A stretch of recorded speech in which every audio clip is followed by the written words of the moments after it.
They try saying that love thy neighbor or love God and love others means that you're supposed to ignore the sin in their life. And they also try and convince you that by stating sin or what the Bible teaches as sin is actually perpetrating hate. You see, you can't have it both ways. You can't use that small part that has been taken and twisted in order to fit what you want it to say, while ignoring the rest of that and the whole bigger part of the Bible that explains why what you just did isn't the truth. But you need that small part in order to justify the things that you are doing, in order to justify your sin, to feel better about your sin, to feel better about not repenting from the things that God calls sin. Never in the Bible did Jesus tell us to ignore sin. And instead, he pointed out what was sin. Nowhere does it equate loving people with accepting sin. You see, I can love you and I can show you love without being an accomplice to your sin. Those two things are not mutually exclusive.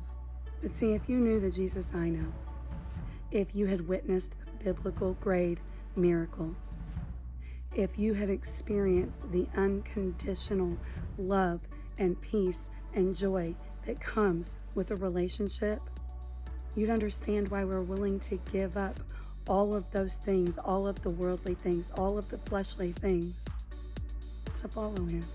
And you'd also want others to know him as we know him. You want to share that kind of amazing love and peace with the people in your life. There is nothing else like it. Why wouldn't you want others to experience and know that same thing, to have that same peace, and to have the same healing?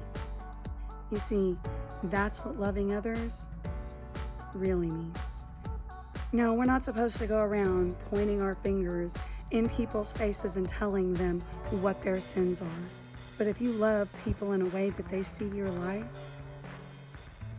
they see that love, they're going to want that for themselves. And they can't get that just living however they want. To love thy neighbor means to show them love, God's love, and the way he loves you in a way that they want that for themselves. They want what you have. But don't cast your pearls before swine. Those that don't want it, those that hate him, they will never hear what you have to say. They don't care about your love. They don't care about his love. And they definitely aren't going to care about what their sin is. Talking about the truth of sin, the Word of God, and Jesus' teaching, that's not hate. Putting people down or verbally and physically abusing them for what is perceived to be their sin, yeah, that's hate. And y'all really need to stop confusing those two. You see, the Bible tells you to hate the sin, but love the sinner. That means you don't accept their sin. And it also tells you that while you can love on and be in the area of sinners, that you're not to partake with them. You're not to make them companions.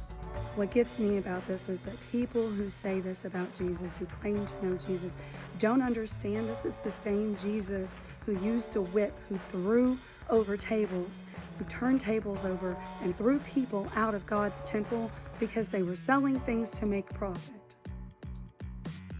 That's Jesus. Why do they need to misrepresent Jesus and the Word? Because if they acknowledge the truth, it makes them feel convicted in their spirit. And it's so much easier for them to piece together little parts that make them feel better about the sin they're living in, instead of repenting from it, instead of stopping the things that displease God. They see the Bible as it is, as a list of rules and demands. But the Bible was never meant to be a rule book. The Bible is a love letter. It is an instruction book from God. It is a way to live a happier, more peaceful, more joyful life with less grief. You see, the things that we cause and create when we sin, they create grief, unnecessary grief in our life. They cause pain and confusion and hell that we didn't have to go through. Most of the pain that we deal with in this life is what we do to ourselves. They often have very long-term effects on our lives, even after we turn away from them. You see, the Word is a way to prevent us from doing those things and living that way to begin with. The Bible is a way to teach us how to do things to prevent that damage to begin with. So when they try and tell you that saying that the Bible or that Jesus said something is sin is hating you, they're gaslighting you. You see, they feel the conviction in the spirit for the things that they're doing, and they need other people to do it with them. They need to bring other people to where they are. They need to convince other people that how they are doing things is okay so that they're not doing it alone. The more people that they can get to do it with them, the less conviction that they will feel about the wrong things they do. They don't want to feel as bad about their own sin. Telling people about the love of God and how removing sin from your life can lead to a more joyful, more free, more peaceful, more loving life. That's not hate. Explaining how removing sin can create less confusion, less pain, and help you be more mentally healthy is one of the most loving things that you can do for a person. I want to see all of you thrive and be happier. I want all of you to understand what comes with the love of God. I want to share that. But the sin that we live in makes all of that so much harder. And when you love people, you don't want them to struggle. You want to give them the way that is going to make their life easier and happier. That's why we tell the truth. That's why we speak the word. And why do they work so hard to convince you that Jesus is okay with your sin? Because they know that the sin separates us from God. Jesus didn't just wash anyone's feet. He washed the feet of his disciples. He washed the feet of the people that spent intimate time with him. He washed the feet of the people that followed him. He did this one to teach them that to be a good leader, you have to be willing to serve people as well. To serve the people that follow you. You can't lead if you're not willing to serve those following you. See, the pictures that they used in that commercial to try and convince you that Jesus would be okay with everyone are pictures of people that are living in this world. They are pictures of people that don't believe in him.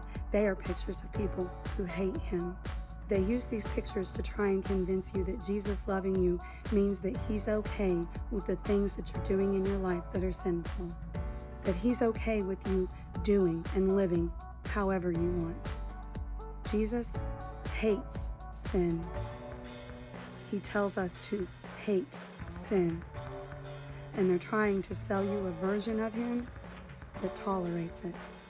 They're trying to tell you that loving them means tolerating sin.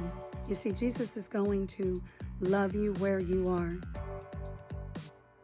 but he's not going to leave you in the middle of your sin. Jesus is there to pull you out of your sin. That's what it really means to love others. So stop letting other people tell you who Jesus is and get to know him yourself. Have a blessed day.